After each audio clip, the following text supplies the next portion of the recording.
Good morning, everyone. We're going to get started. Thank you so much for joining us here at Barnett Community Center. And a special thank you to Center Manager Teresa Featherstone and her staff for hosting us. Also, thank you to Alex Brown and the CTV staff for recording our hearings, even when we make them haul their equipment all over the city. I appreciate it very much. I know several members have had you do that in the last few days. I also want to thank CPD Officer Tim Mounts, who's here with us today. The purpose of today's hearing is to review the operating budgets for the Department of Finance and Management, the Department of Education, and the Recreation and Parks Department, as proposed in the Mayor's 2020 operating budget. There will be an opportunity to provide public testimony today. Each speaker is limited to 3 minutes, and will need to fill out a speaker slip, which are available on the table by the door. Additionally, please feel free to contact my office or other council offices at any time with suggestions or questions as we move through 2020 budget deliberations. Before we get into each department's budget, we're going to start by focusing on the Community Center Without Walls model that Recreation and Parks launched last year at Eakin Elementary School. This year, the program will expand, we hope, pending passage, to Liberty Elementary School here on the east side through additional proposed funding in the 2020 budget. I'd like to turn things over to Recreation Manager Antonio Combs, Jr. to talk more about the Community Center Without Walls model and this critical expansion. Hello, everyone. Good morning, Council Pro Tim Brown. My name is Antonio Combs, Jr., and I'm a recreational manager with the City of Columbus Recreation and Parks Department. In 2018, I was thrilled to support the launch of the Community Center Without Walls in the Wedgwood community at Eakin Elementary School and also at Wedgwood Middle School. The focus of this Community Center Without Walls model was to, and continues to be, to provide a robust recreational programming in neighborhoods where a traditional recreation center does not exist, albeit safe walking distance or just the normal everyday activities within like a community. This year, we provided more than 315 kids from the Wedgwood community an abundance of on-site programming after school. That includes many of our core tenets focus on enhancing the arts, connecting with nature, and most importantly, health and wellness through recreational activities like soccer, basketball, and street hockey. The Community Center Without Walls model is successful because we are able to provide recreational resources that not only enhance the quality of life for all residents, but also provides equitable access to our programming and services. This is why I'm excited about the expansions, the program's expansion to the southeast side of Columbus, an area that is growing and where the nearest recreation center is roughly about 5 miles away. We will be locating this program at Liberty Elementary. Similar to programming at Eakin Elementary, this collaborative initiative will provide programming like youth sport leagues, martial arts, arts and crafts, adult fitness for moms, dads, and all grandparents to participate. We estimate the cost of this enhanced youth, adult, and family programming to be nearly $165,000 annually. We will base this estimate off of our projected weekly participation levels for after-school recreation, summer camp, and recreational classes. To operate the Community Center Without Walls on the southeast side of Columbus, we anticipate 4 part-time staff who will provide high-quality programming, field trips, and special events for the residents. I'm excited about the model's expansion to Liberty because the school provides a large amount of green space and playgrounds. Liberty is actually within walking distance to Nafsker Park, and 90% of students who attend the school live within the existing community. Overall, the school's catalog of assets provides a prime opportunity to meet the community's recreational needs. As a department, we work to connect the people of our community through the power of nature, wellness, and creativity. More importantly, a key word in our vision statement is equity, because we strongly believe that every resident deserves access to all of our programming. Wedgwood Middle School Principal Diane Campbell could not attend today's hearing. However, she asked that I share the following thoughts. The idea of this program at Wedgwood began in our monthly Wedgwood Task Force meeting to address the needs of positive experiences and after-school programming for our students.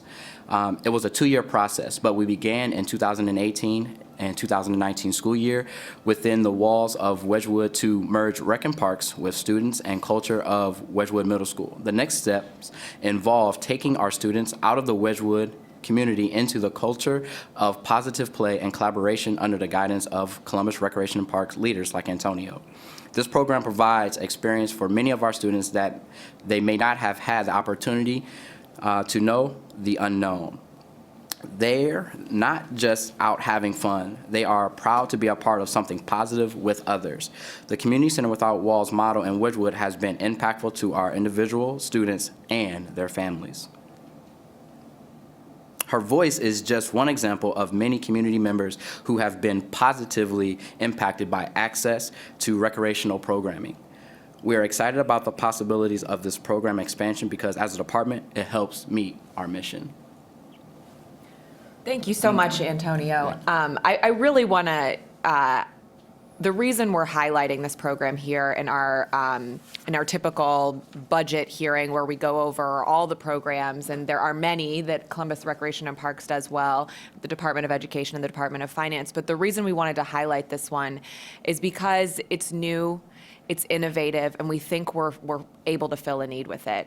I want to thank you, Antonio, for getting the program up and running over in the Wedgewood community at Eakin and at Wedgewood.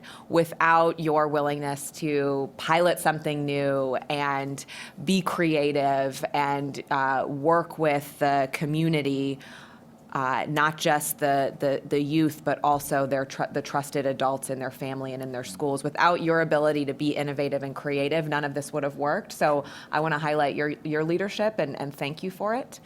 We're really looking forward to hopefully an additional positive proof point in what the department can do for all of our residents. Thank you. So thank you.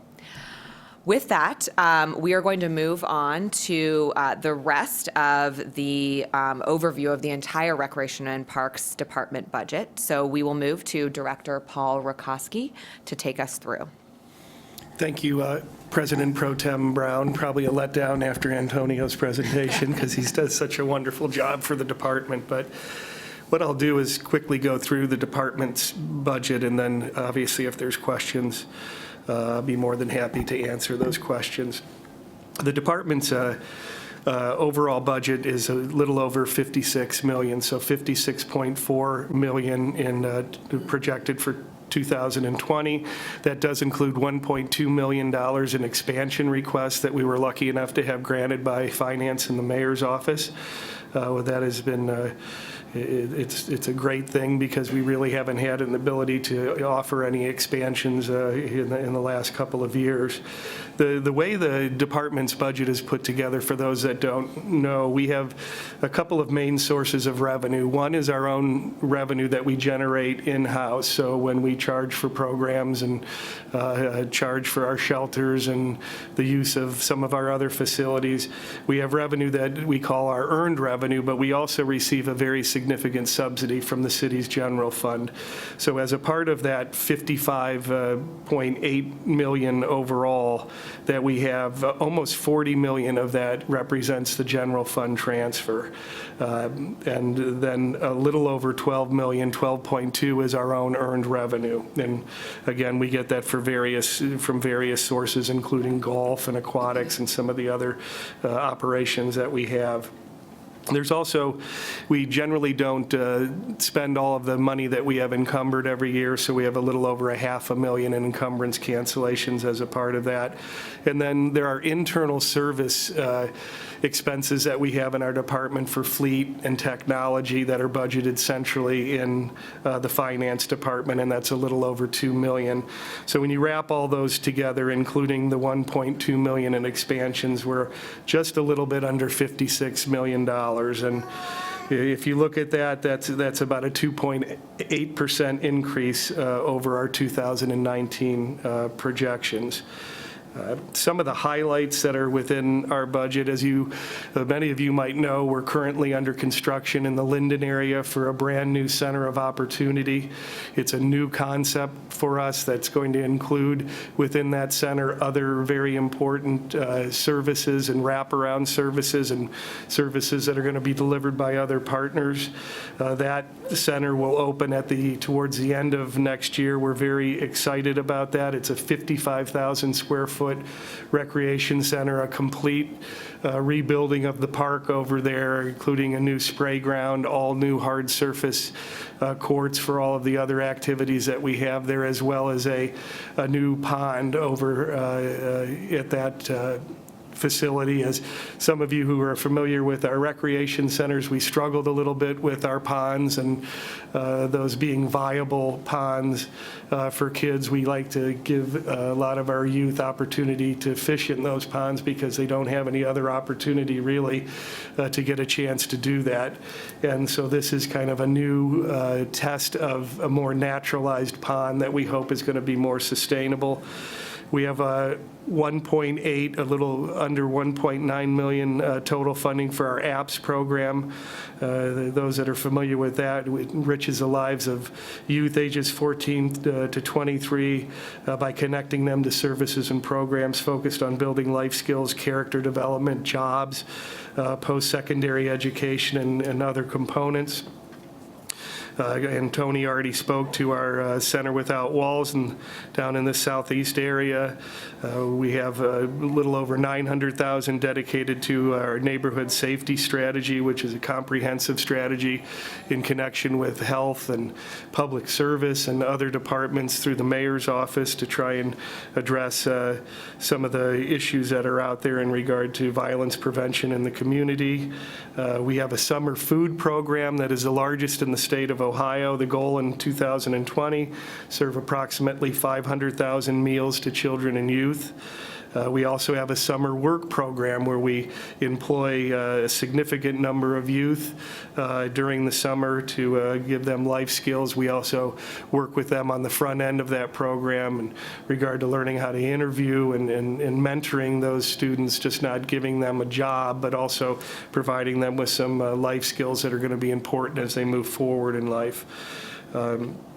Forestry, we've just kicked off our urban forestry master plan to take a look at the canopy, the urban canopy here in the city of Columbus and throughout the region to increase that canopy.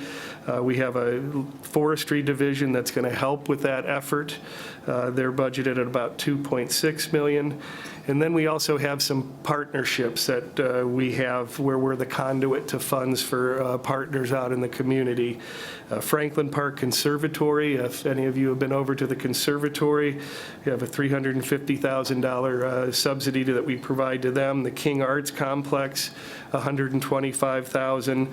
And we also provide some funding to COAAA, so our senior programming that goes on not only in our county but regionally as well, for a little over $180,000. A couple of other big pieces of our budget. Golf, $3.8 million. Golf is an important piece of what we do because our courses are very affordable. They're places where folks may not have an opportunity to play at private courses, but they have an ability to play at our courses. We're also beginning to expand our programming to the youth in our centers with our Snag Golf program and bringing more of our kids to our golf courses as well to give them exposure there. And then, of course, our aquatics program, a little over $1.3 million for that, which is all of our pools that are open throughout the summer, including a lot of the other fun things that we do there, like teaching kids how to swim and how to dive and have fun over the course of the summer. We also, as I mentioned earlier, a little over $1.2 million in expansions. Antonio mentioned the Center Without Walls initiative. We've also begun a security audit with internal funds that we had this year of looking at we started with all of our community centers to take a look at all of our centers in regard to the security at those centers, lighting, other types of enhancements at those centers to ensure that we can have a secure environment for all of our all of our users to play, kids to play at, and all of our constituents. There's another 100,000 that the mayor's office provided to extend that into our other facilities and into some of our bigger parks as well. We have a new, we're going to hire a new person for the food program to help us. Our current food program manager is stepping back and taking a lesser role in regard to managing the overall program, but working on our data so that we can avoid, we can lose money in that program if we're not managing our data and managing the loss properly. So we believe that this enhancement of this one position is going to really help with our, reduce our loss within that program and ensure that we can retain more of the revenue that we get for that program. We also have a new person over in the ABS program that's going to be working with health to work on gun reduction, violence associated with guns over at Grant Hospital. So that's working in conjunction with the health program. As you know, many of you out there, we run a lot of special events within our program, including the Jazz and Rib Fest and Winterfest that just happened over last weekend. There's some money, $336,000 that's going to be added to those efforts over the course of time. The nature of the Jazz and Rib Fest and some of our events has changed a little bit. There's a lot of competition out there now for our events because we're going to try to reimagine some of these. We've also had a couple of years where, as you can imagine, if we experience bad weather, we live and die off of the food and the beverage sales at our festivals. So this is, we believe, this influx of funds will help us be healthy into the future in regard to our special events programming. And then our newest park, Dorian Green, that was built behind COSI. We were lucky enough to have a extended maintenance agreement on that park with the individuals that constructed that park. That maintenance agreement does run out as we move into 2020. So we were granted 2 full-time employees. If you've ever been over to that park, it's a pretty significant park. So we were with lots of plannings and lots of maintenance activities over there. So we were granted 2 full-time positions to help maintain that park. And I'll end there unless there's some questions, and if there are, I'll be more than happy to answer those. Thank you so much, Director Rakoski. I appreciate the overview of the Recreation and Parks Department budget, and I will now turn it over to Deputy Director Dan Giangardella of the Finance Department. The floor is yours. I see you have a prop, the big brick of the budget book. Yes. But I'll turn it over to you to cover the Finance and Management budget. Thank you, President Pro Tem Brown. Yes, I'm only going to read half of this. Start now. I'm just kidding. I will also, besides President Pro Tem Brown, like to thank the Eastside community and the residents and staff of Barnett Community Center for welcoming us into their community. It's always good to get out from behind the walls and the desk at City Hall and see some of the things that the dollars and the budget that we coordinate in finance actually support. So thank you for having us. On behalf of Director Lombardi, I'm pleased to talk about the 2020 budget today, particularly for finance and management. And in finance and management, we do a lot of the exciting things like the budget for the mayor and fixing city vehicles and fixing city facilities. So all the sort of behind the scenes things that aren't always obvious are the things that our staff works on. Previously, Director Lombardi discussed the overall City of Columbus 2020 general fund budget at the hearing at council held on Wednesday, November 20th. And I am happy to report, as he did that evening as well, that the City of Columbus remains financially strong, that we retain our AAA bond rating, and that we recently met our rainy day fund goal of $80 million a full year ahead of schedule. In fact, we've, with council's support, have actually increase that going forward. As required, the 2020 balances budget and supports the mayor and council's priorities and commitments to the people of Columbus for sustaining vibrant neighborhoods, for public safety, early childhood education, decreased infant mortality, a more diverse workforce, delivery of basic city services, all to accomplish the goal of making Columbus America's opportunity city. Finance and management is mostly, as I said, internally focused. primarily responsible for coordinating budgets, fixing city vehicles, maintaining city facilities, helping city departments procure goods and services. In addition to the director's office staff, the department is essentially composed of 2 units, financial management and asset management. The financial management responsibilities include coordinating the mayor's annual operating and capital budgets, grants management administration, duties associated with the city's mailroom and print shop. The asset management group consists of construction management, facilities management division, fleet management division, and real estate management. The purchasing office and construction pre-qualification also resides within the director's office. The department budget, when all funds are considered, is $151.2 million and supports almost 300 full-time and 30 part-time employees. The general fund portion of the department's budget equals $88.9 million, including $20 million for technology billings, $45.7 million within financial management, $17.7 for the facilities management division, and $5.4 for administration, again, including the director's office. Within financial management, the most significant general fund line item is a citywide account at $40.7 million. This is mainly transfer of funds to reserve accounts in the city, such as the rainy day fund, the basic city services fund, and the 27th pay period fund. In addition, the economic incentive payments that are negotiated by the Department of Development, claims, and approximately $3 million to implement the recommendations of for the Police Division's operation review are also budgeted within this citywide account. Between financial management and the administration group, there are a total of 56 full-time employees and 1 part-time position. Besides the director's office, the remainder of these employees consist of budget staff, real estate, construction management, and procurement personnel. The Facilities Management Division is primarily responsible for maintaining general fund department city facilities.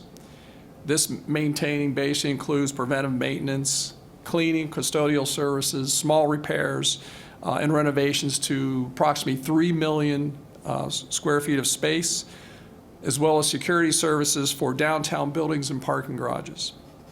The division's general fund budget totals $17.7 million and supports 90 full-time and 24 part-time employees. Included in this budget are $6 million for utilities, electric, gas, water, and sewer, $1.3 million for small repairs for facilities, $3.4 million for custodial services, and $1.7 for security services. Also budgeted within the Facilities Management Division, but not part of the general fund, is $1.5 million for property management services associated with the Hammond Center. The Fleet Management Division's budget is $39.1 million and supports 132 full-time and 4 part-time positions. The division is an internally focused internal service agency, which means any services they perform are charged back to its customers, primarily general fund. Fleet Management is responsible for maintaining approximately 6,100 pieces of motorized equipment through the procurement of parts and services, including fuel for all city departments, and repair of general fund vehicles such as police cruisers, fire apparatus, and refuse vehicles. Other budget items in fleet include $7.3 million for fuel, $835,000 for compressed natural gas, $5.5 million for parts and supplies. Fleet Management continues to strengthen the city's green initiatives by offering compressed natural gas at 4 city locations throughout the city. Also, there are 250 compressed natural gas vehicles in the fleet, 125 electric vehicles with another 75 fully electric vehicles on order. Fleet Management Division's primary maintenance shop is at 4211 Groves Road. It's a 24-hour, 7-day-a-week operation. In addition, Fleet Management operates 2 satellite facilities at Morse Road and Georgesville Road. Fleet Management has received numerous recognition awards for the services that they provide, including the Automotive Service Excellence Award from the ASC Blue Seal for 13 consecutive years. They have received the 2014 #1 of the 100 Best Fleets by Government Fleet Magazine. They were #1 in the 2016 Leading Fleet, also by Government Fleet Magazine, and they have received numerous Green Fleet awards. Overall, there are minor personnel adjustments to the overall department's budget, mostly to part-time staffing, an additional shuttle driver and fleet management, an additional HR position, an additional regulatory compliance position in fleet management, and 5 part-time staffing in facilities management division. Finally, the department's budget in finance and management includes $18.2 million for hotel motel receipts, which are transferred to the Experience Columbus and the Greater Columbus Arts Council. I also like to take this time to thank our budget staff who work very judiciously, not only internally, but with the fiscal colleagues in our departments and department staff to coordinate this operating budget, which altogether, including public utilities, is almost $2 billion. This concludes my briefing, and I'd be happy to answer any questions you may have. Thank you. Thank you so much, Deputy Director. And I want to recognize your team as well for their hard work ongoing throughout the year. Not only do they have a lot of work on their plates to put together the operating budget, but soon after we pass the operating budget, we will roll right into capital budget. And I know that they're already working, actually, to put together the capital budget. Both are large, both are annual, and both are really important to the city doing its best work to serve the residents. So thank you. And then last but certainly not least, we will move to the Education Department. Policy Advisor Sierra Adams will present the department budget. Interim Director Matt Smido is also here representing the department in the case of questions, but we are looking forward to hearing from Ms. Adams about the budget itself. So I will turn it over to you. Thank you, President Pro Tem Brown, and thank you for the opportunity to present to you the proposed 2020 budget for the Department of Education. Our mission is to enable all Columbus children to succeed in Columbus's vibrant and growing economy, and to develop into a highly skilled, creative, entrepreneurial workforce that will propel economic growth in the 21st century. We thank you for giving us both the tools and support that we need to accomplish this mission. Our total proposed budget appropriation for the Department of Education for 2020 is $6,661,910. The majority of this funding, $4,731,325, is for the Early Start Columbus Initiative, our pre-K expansion program that provides direct services for pre-K slots, child development associate programs, professional service contracts, and consultant fees. As you know, the mayor's vision for the America's Opportunity City is that every 4-year-old in Columbus has access to a high-quality pre-kindergarten education. An investment in early childhood development, especially for disadvantaged children, helps prevent achievement gaps, reduces the need of special education, increases the likelihood of healthier lifestyles, lower crime rates, and reduces overall social costs. Through Early Start Columbus, we have worked collaboratively with the State of Ohio, Columbus City Schools, a network of community-based providers to serve approximately 4,500 Columbus children over the last 6 school years.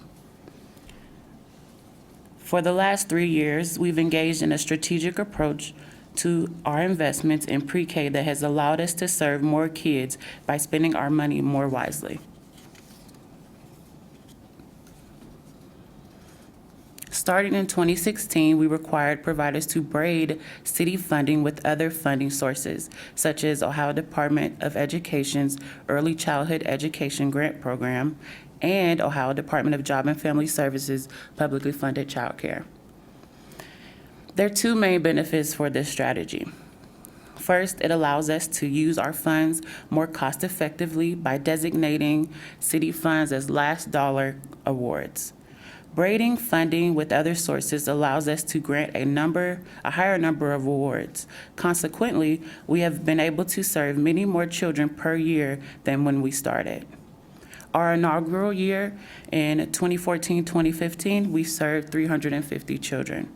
This year, we'll be serving nearly over 1,000 students with that same amount of money.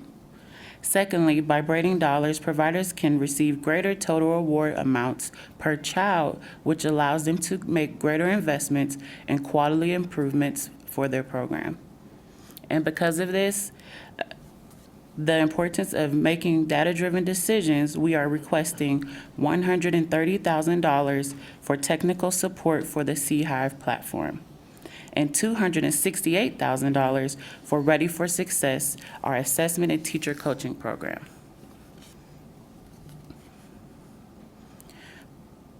The after-school grant program, we provide a safe environment for children to learn after the school day ends, and it remains a priority to the department. The request for 2020 is a continuation level of $389,819 to provide grants for after-school providers to assist them in their efforts. We currently partner with 19 providers across the city, and they play a major role in the children's social, emotional learning and their academic success. We're asking for $400,000 of our budget to be used to support Future Ready Columbus, our education-focused public-private partnership. Future Ready has been charged by the mayor in developing a comprehensive 0 to 5 strategy tailored for our county that will ensure all children enter kindergarten ready to learn. Together with investments from other public and private sector funders, this appropriation will assist them in their work. Lastly, $541,897 will support the administration of our department. And before I close, I would like to especially thank the Department of Finance and specifically Heather Trainer for help with our budget. And thank you, Chair Brown, and I look forward to any questions you have. Thank you so much, Ms. Adams. We will move on to public testimony now. I'm delighted to see that we're joined by Ms. Ava Johnson, who is a commissioner of Greater Southeast Area Commission. And you are up if you're ready. There's a microphone right here, or right there, I'm sorry, so that CTV can pick up your question. All right, thank you. President Pro Tem Brown, directors, and the rest of the panel here, I really appreciate the opportunity to speak to you this morning. My name is Ava Johnson. I am the chair of the Greater Southeast Area Commission, co-founder of the Greater East Side Coalition, and co-founder of the Greater East Side Communities United Safety and Block Watch. We are so excited that you have selected the Southeast Columbus Liberty Elementary School for your second Community Center Without Walls program. I was doing some downsizing and I found a petition from 6 or 7 years ago, a copy of one, where we were asking for recreation activities. So this has been a long-term desire in our area. As Mr. Combs pointed out, the nearest recreation center is not within walking distance, it's within driving distance. It's the Far East Rec Center over on, I think it's Latimer. So we're so excited. After-school programming and recreational outlets can boost academic performance, as research has shown. It can also reduce risky behaviors, which we've seen in our communities, and it can promote physical health. Programming can provide a safe, structured environment for children of working parents, and we do have a lot of children that really don't have anything to do in our communities. And the time that children spend after school influences their development, and those participating in quality after-school activities, it also helps children develop the social skills that they need. And it establishes strong relationships with caring adults. We want to reverse the school-to-prison pipeline, and we thank all the city officials and Mayor Ginther for giving us this opportunity to believe that this is possible. I was able to speak after the mayor's when he presented his first budget, and I thanked him also. I would just caution that as the mayor talks about all the children, and we're so glad that we're part of, the family, that you don't forget about other communities in the area. And I know the budget can only stretch so far, but 43232 zip code is the highest in infant mortality. It has a high overdose population. There are a lot of single moms. So East Haven Elementary is another school that we hope that you would look at in the zip code because the risky behaviors that we're seeing is affecting not only our area, but people on the other side of South Hamilton Road. And to Director Rakowski, thank you so much for your budget and all the things that you're doing for our area. I was on the original ad hoc recreation master plan. And this is something that Director Collins, when he was here, said that he would do. So I'm glad to see that it's now being implemented. I would just ask that you think long-term as you start developing for the future. MORPC has already told us that there's going to be a 250,000 people within 2050 that are going to be coming to our communities. When developers want to develop properties in our area, we really need the social services and the infrastructure to go along with it. No longer can we have a development of communities without the green space, without activities, without social services. I'm so glad that Nationwide Children's Hospital has put a primary care center close to Eastland Mall. So we need those services. So I would just ask that you advocate with us as you see business and residential services growing in our community. And thank you. Thank you so much, Chair Johnson. I appreciate your advocacy over the years, as you mentioned, the petition you found.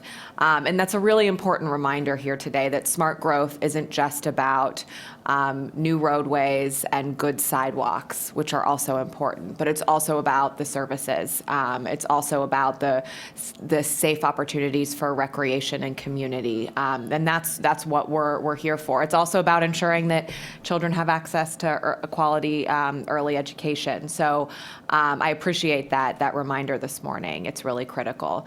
And I know that we will continue to talk with the Recreation and Parks Department, Director Rakowski and Mr. Combs about the successes at Liberty and where we see the program going. I'm very encouraged that the department wasn't satisfied simply with the success at Eakin and Wedgwood and said, how can we grow this? This was successful, how can we do more? And I think that that's the approach that I see the department taking on a daily basis.